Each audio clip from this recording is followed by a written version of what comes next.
Once again, massive wind at night and then calm in the morning.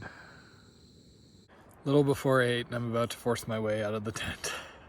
The last 2 days have been pretty rough on me, and that makes it a little harder to get going in the morning sometimes, especially after a late night like last night. I didn't get into the tent until right before 9.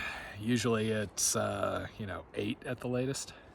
In addition to miles that were just slow going, in addition to 3,000 feet of a pretty steep climb where the trail came and went, I also started having foot issues again, which annoys the crap out of me.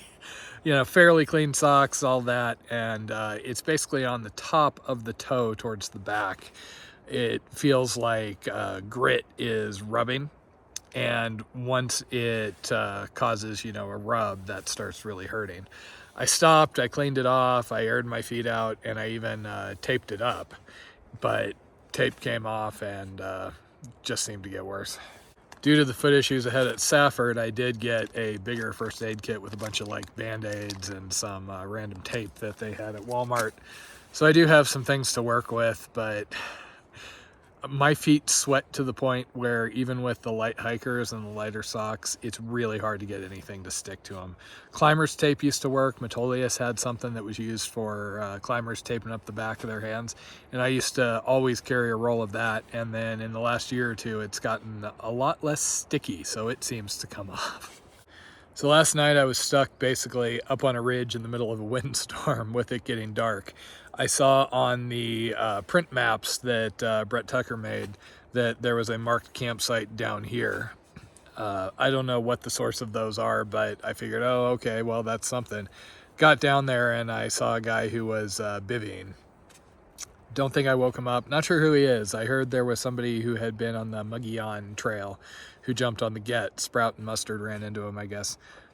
He was asleep. I don't think I woke him up as I tromped by due to all the background noise from the windstorm going on.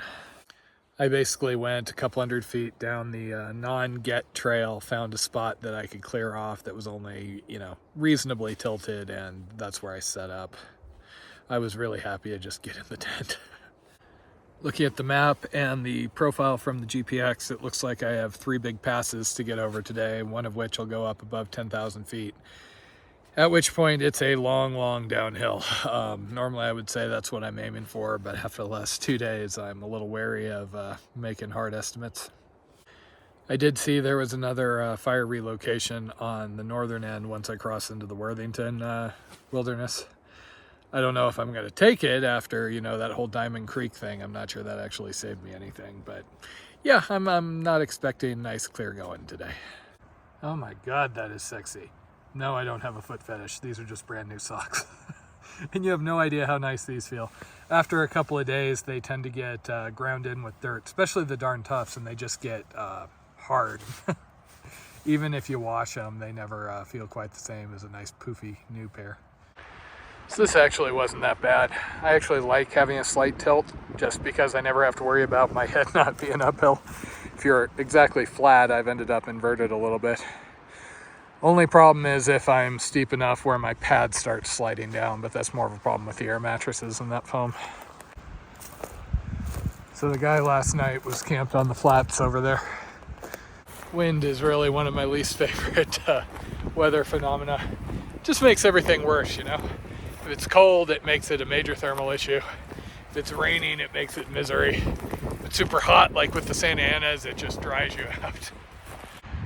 Okay, so I am on trail. Good to know. Per the map, there are some active fire lookouts over towards the Worthington side. So I guess there's always the hope that I pop out on some trail that's easier going. She said you're like it to see.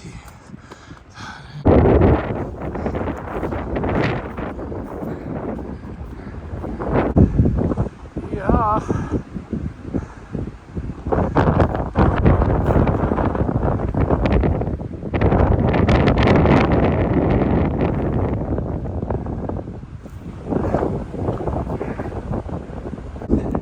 Now that is rather lovely.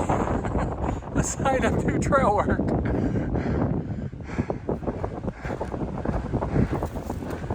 Well, so much for feet doing better. Swapped out socks and those rub spots are still hurting, so I'm gonna have to try and tape it up, which is always a mixed bag. One of the things I picked up in Safford was waterproof Band-Aids. Just see if that'll hold on any better.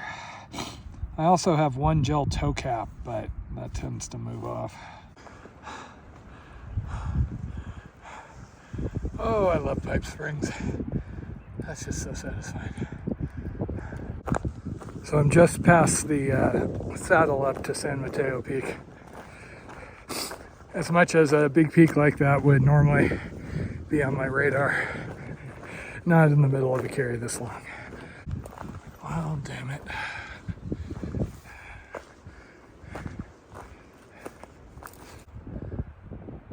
Huh. Cows out here will sometimes get to surprising places.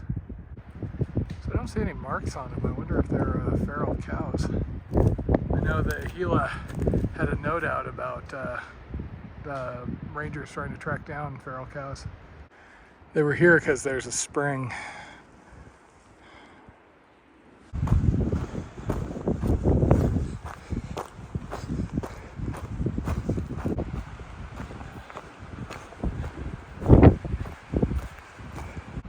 So this is 25-yard spring, though the creek is the actual water source.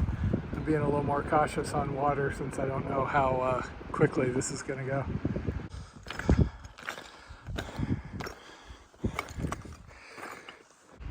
So this plant is the new cat's claw. You can see it has spikes and tends to break off in my pant leg. I don't mind the occasional poke through my pant leg, but I do really fear the point where it starts ripping. When I was doing the condor, going through terrain like this, it would eventually catch on something and weakened material would rip. And from there, it's gonna get really awkward, or I'm gonna have to go back to the shorts, which I am still carrying.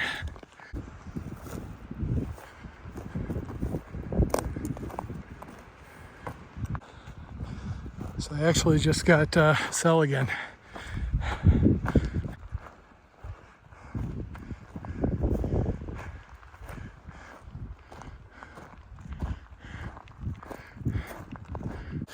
Coming off of Blue Mountain, I ended up in a forest of burned aspen that was just miserable going. Looking back at it, the video really didn't capture how unhappy I was.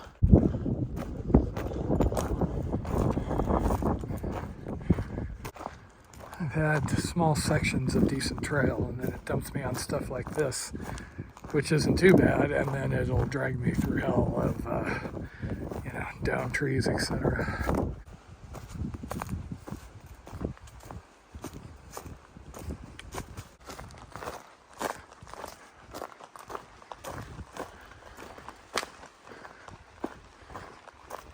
Now, if I can just get this for another 10 miles or so, or, 200, that'd be okay too.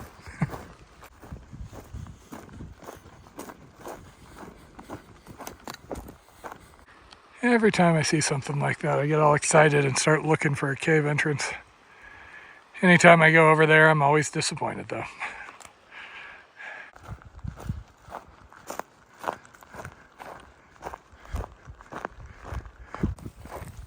Lots of bear scat back here.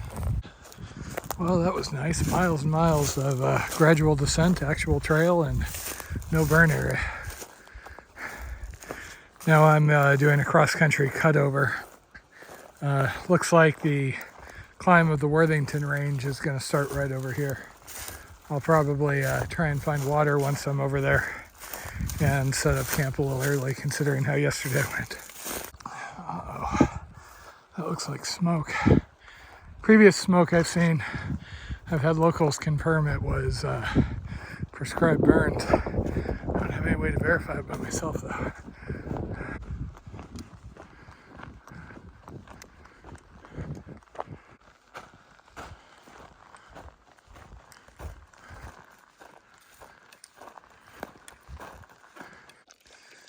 Okay, I was able to fill up at Indian Spring. Theoretically, there's a campsite over there. Hopefully there's nobody over there already. Okay, found a camp. Not the greatest, but had worse. Today was really rough. About, middle of the afternoon, when I was going through all those aspen in that burn area, I was about toast. Fortunately, I was able to make good miles down. This is a whole other mountain range. I'm going to go up and over the Worthington range, I think it is, tomorrow.